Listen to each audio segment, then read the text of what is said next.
Bom dia a todos. Parabenizar aí a comissão organizadora pelo evento. Obrigado agradecer pelo convite, em nome do serviço da Santa Casa de São Paulo. E parabenizar também a atitude e a sensibilidade da comissão organizadora em homenagear aqueles médicos que fizeram tanto pelo futebol no Brasil. São merecedores de hoje toda essa evolução que a gente mais novos vive. Então, muito obrigado a eles. E também tenho certeza que é um ano muito especial para todos nós que trabalhamos com o futebol. A Copa do Mundo aqui no Brasil, e eu tenho certeza que na parte médica, como foi muito bem falado ontem, no final do dia, a gente vai ser uma grande ter felicidade do trabalho médico. Acho que vai ser muito trabalho de excelência, que vai mostrar muito que na parte médica o Brasil não deve nada para o mundo inteiro. A mim coube falar aspectos ortopédicos no futebol feminino. Há 2 anos eu fui convidado pelo Dr. Runco para ser o coordenador médico do futebol feminino do Brasil. Eu também sou colaborador do Grupo de Trauma Esportivo da Santa Casa. Então, para a gente é muito prazeroso estar podendo se tornar um centro de referência no tratamento de futebol feminino no Brasil. Então, como a doutora Tatiana já falou, há um ano, ela tem sido uma grande parceira nossa. Tratar de mulher é diferente de tratar de homem. Apesar do esporte ser o mesmo, existem muitas semelhanças, mas muitas diferenças. O futebol feminino não é um homem jogando de saias, e sim tem muitas particularidades. Então, como a doutora Tatiana falou, no mundo a gente tem 29 milhões de praticantes, praticamente 10% do número de homens. Como ela já bem colocou, o futebol feminino só teve a sua primeira Copa do Mundo 60 anos depois do futebol masculino, e a Olimpíada há quase 90 anos. Então, é um esporte de ascensão que a gente vai tentar acompanhar a evolução, mas temos certeza que a representatividade a nível do mundo em relação ao futebol masculino é muito baixa, e como ela bem colocou, os trabalhos no futebol feminino são escassos e a gente usa muitos dados masculinos. Mas vamos tentar colocar no futebol feminino o que a gente encontra e o que se sabe da literatura. Então, é impossível, como já colocamos, falar das mulheres sem comparar com os homens. Isso a gente aprende desde pequeno, quando o menininho vê o órgão genital feminino e aprende por que a menina não tem pipi, tem periquita. Então, a gente sabe que é diferente desde pequenininho. Então, o que a gente tem da literatura é já saber sobre a diferença entre os sexos. As mulheres têm uma estatura menor, um peso menor, uma menor massa muscular, um maior percentual de gordura. E isso, como a doutora Tatiana falou, é um grande problema que a gente encontra no controle de peso. Então, na fase da TPM, as mulheres acabam exagerando, comem demais. No Brasil, a gente tem um grande trabalho de problema de desnutrição. A gente encontra, então, nos clubes, as mulheres às vezes não têm condições e acabam não tendo uma alimentação. Quando chegam na seleção, acabam exagerando na comida e o controle de peso acaba sendo um problema. E por isso que a gente vê muitos problemas de não comer direito ou comer menos, e os problemas nutricionais. A relação dos hormônios, que foi muito bem colocado pela doutora Tatiana, os membros mais curtos, uma menor capacidade aeróbica, a bacia mais larga. O ângulo da síntese púbica na mulher é diferente. Talvez essa anatomia mostre, associada à biomecânica do movimento feminino, uma menor incidência de pubalgia nas mulheres que nos homens. O valgo é maior.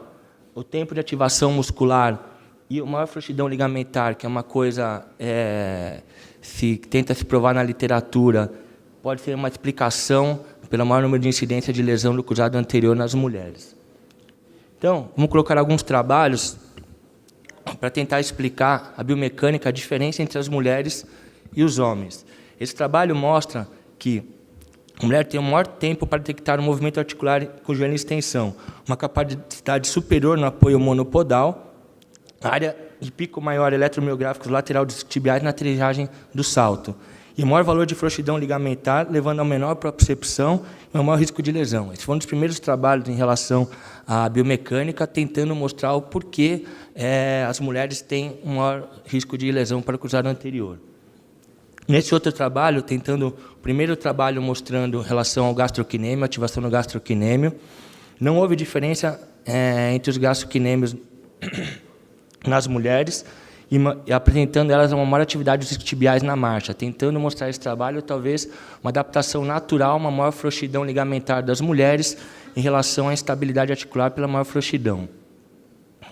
Esse outro trabalho mostrando que as mulheres têm uma atividade do gastrocnêmio maior, esse foi o primeiro trabalho mostrando a diferença, um desequilíbrio entre o gastrocnêmio medial e lateral, uma atividade do reto femoral e vasto medial e lateral maior na corrida reta, uma menor atividade dos isquiotibiais, um ângulo de flexão menor do quadril, para ter um menor momento flexor do quadril, e um ângulo de aversão do tornozelo maior, colocando todas essas alterações biomecânicas como sendo uma maior possibilidade, um maior risco de uma lesão do cruzado anterior. Esse outro trabalho, mostrando a diferença entre os sexos no alinhamento e na ativação muscular durante o chute, mostrou as mulheres apresentando ativação do músculo ilíaco menor na perna do chute, o músculo glúteo médio e vasto medial menor, ativação na perna de apoio, e a adução do quadril maior na perna de chute nas mulheres, tentando também mostrar aí o porquê a maior incidência de lesão no cruzado anterior. E esse último trabalho em relação à biomecânica, mais interessante, estudando a diferença entre a frouxidão ligamentar entre crianças e adultos, mostrou que a gente tem uma maior frouxidão em crianças, não houve diferença entre mulheres e homens, e talvez aí um fato interessante que pode ser, as crianças e os homens têm menor translação tibial dinâmica que as mulheres. Então, vamos agora falar da parte que a gente está mais habituado a viver no dia a dia, sobre as lesões. Essa foto aí é bem mais bonita, como já foi colocado pela Tatiana, do que todas as que a gente colocou dos homens, mas mostrando em relação às lesões uma similaridade com os homens, apresentando umas diferenças, sim, entre a cabeça, apresentando o maior número de lesões do que os homens, e a lesão do ligamento cruzado anterior. Aqui um trabalho da FIFA, e foi um dos primeiros trabalhos realizados pelo grupo médico da FIFA, que levou, talvez, a elaboração e a conclusão do trabalho do FIFA 11+, mostrando os fatores de risco para lesão de futebol, aí seja homem e mulheres. Aqui, um outro trabalho também do grupo da FIFA, mostrando os fatores de risco para lesão no futebol.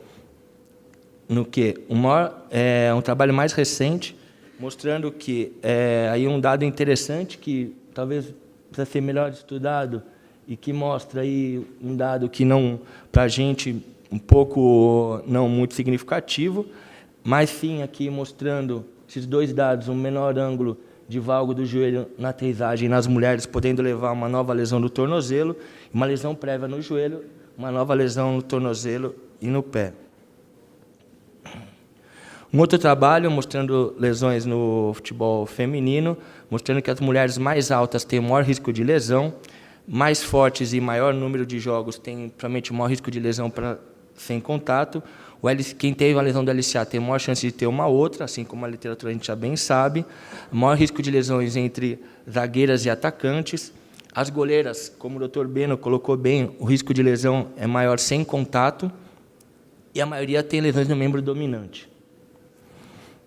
Um outro trabalho, também mostrando nas competições da FIFA, mostrando 387 lesões em 174 jogos, mostrando o valor de lesões 2,2 por jogo, comparado ao masculino 2,7, 67,4 por 1.000 horas de jogo, similar nos dois tempos, apresentando nos 15 primeiros minutos menor índice de lesão, assim como no futebol masculino, e maior nos membros inferiores, assim como no futebol masculino.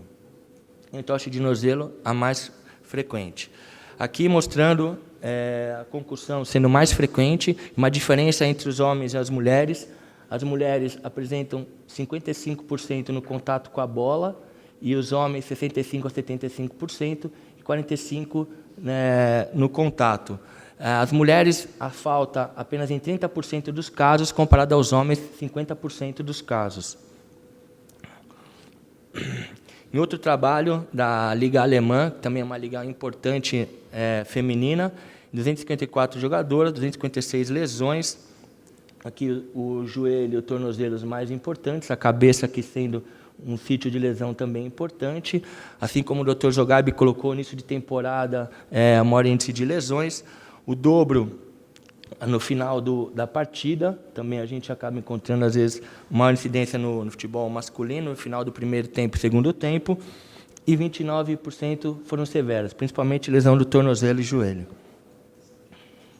Aqui uma estatística nossa, um dos campeonatos mais importantes do estado de São Paulo, a Copa Futebol Mulher, também é compatível com as lesões encontradas na literatura.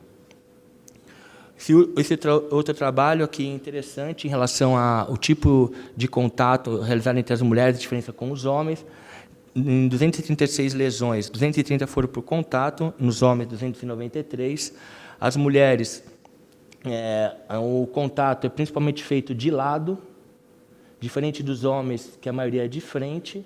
Tá? Então, as mulheres, a diferença. Por trás, só 10%. Talvez as mulheres tenham um fair play maior do que os homens. Nos homens, o contato na cabeça é feito com o cotovelo. E aqui, como o Dr. Ricardo colocou muito bem ontem, foi um dos inícios da FIFA começar uma alteração e começar a se punir a posição do cotovelo no futebol masculino. E nas mulheres, o contato é principalmente cabeça a cabeça. E não houve diferença nesse trabalho em relação às posições. Em relação à incidência de lesão muscular posterior da coxa, a gente teve que as mulheres têm uma menor incidência de lesão e recidiva que os homens, e as características entre o tipo de lesão e os atletas que sofreram a lesão são similares, podendo, então, futuramente, protocolos serem instituídos para tanto homem como para a mulher. Aqui a tríade da mulher atleta, como foi bem colocada pela doutora Tatiana, mas para nós ortopedistas que militamos no dia a dia, temos que sempre estar atentos, principalmente a esse fator final, aqui a fratura por estresse, deixando as outras partes mais voltadas para o clínico, mas não podemos deixar de falar. Então, já vimos a biomecânica, já vimos as lesões principais. Então, como prevenir isso? A gente tem, como todos falaram aqui, hoje em dia, o Dr. Moser colocou muito bem, a prevenção hoje é o principal fator, é o que todo mundo investe mais, e para a gente que está no dia a dia, prevenir é muito melhor do que tratar a lesão. O atleta não fica longe, não perde jogos, treinos, a comissão técnica fica feliz, a torcida também. O problema grande de trabalhar com os atletas são a resistência que a gente tem em colocar isso para eles, a necessidade disso. Aqui eles têm alguns protocolos que são utilizados, e para a gente, no dia a dia, a gente procura tentar colocar para a comissão técnica e para os jogadores. O treinamento adequado, limitar a sobrecarga, as condições de campo são importantes, o treinamento sensório-motor, o equilíbrio muscular, respeitar o tempo de recuperação das lesões. Aqui, 2 trabalhos mostrando que os protocolos de prevenção são importantes e têm resultados. Esse trabalho aqui mostrando uma melhora sobre o ligamento cruzado anterior,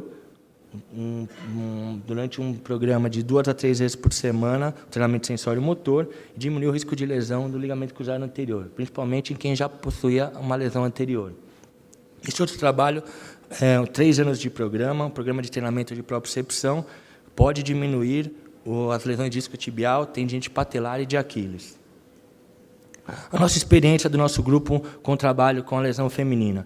Em 2 anos trabalhando, a gente participou já de 11 competições, a gente teve 11 ligamentos cruzados anteriores operados, 6 foram por lesão no clube, a gente operou 9, sendo 2 atletas foram operadas no seu próprio clube. A gente realizou 5 artroscopias por lesão meniscal e lesão de cartilagem, uma fratura de tornozelo e fez uma cirurgia plástica para uma atleta que tinha os seios grandes e atrapalhava ela, era goleira, então a cirurgia redutora melhorou em muito o trabalho dela. Atletas também passam em várias avaliações com outras especialidades. As nossas dificuldades, a gente só trabalha somente em convocações inicialmente, a população é muito heterogênea, a continuidade do trabalho às vezes fica dificuldade, principalmente pelo dia a dia dos clubes. Então, o que a gente tem trabalhado principalmente, e com a ajuda da doutora Andréia e da doutora Tatiana, é conscientização das atletas, da comissão técnica. A gente está com uma comissão técnica nova, praticamente 6 meses. O trabalho de core é um trabalho que tem mostrado muito importante na propriocepção e prevenção de lesões. assim como o trabalho proprioceptivo, aqui realizado antes do treinamento, no aquecimento e após o treinamento. Então, a gente tem uma abertura para colocar sessões de treinamento dessas duas atividades. Isso tem mostrado um ganho muito grande na mecânica e biomecânica das meninas. O valgo dinâmico, aí sendo mostrado... É o que a gente encontra bastante nas avaliações pré-temporadas, aí, que a gente vê esse valgo sendo muito importante e uma coisa muito perigosa e o risco de lesão muito grande. Que o equilíbrio muscular, a gente sempre tenta fazer uma avaliação isocinética das atletas para ter uma noção do equilíbrio muscular e poder melhorar. Então, para o futuro, a gente tem uma introdução no acompanhamento ginecológico, a doutora Tatiana. A gente tem a introdução no protocolo para avaliação na conta concussão que o doutor Ricardo Eide já colocou. O prontuário eletrônico vai nos ajudar. E para o futuro, a gente tem tentado colocar avaliações de períodos fora de convocações, estudos eletromiográficos, estudos biomecânicos, estudos com marcador de degradação de cartilagem para entendermos melhor a mecânica e das meninas. E finalizando, as lesões são semelhantes no futebol masculino, as particularidades que necessitam ser observadas e respeitadas são importantes e a prevenção é a melhor forma de tratar. O esporte é a evolução e a gente tem muito que aprender ainda. Muito obrigado.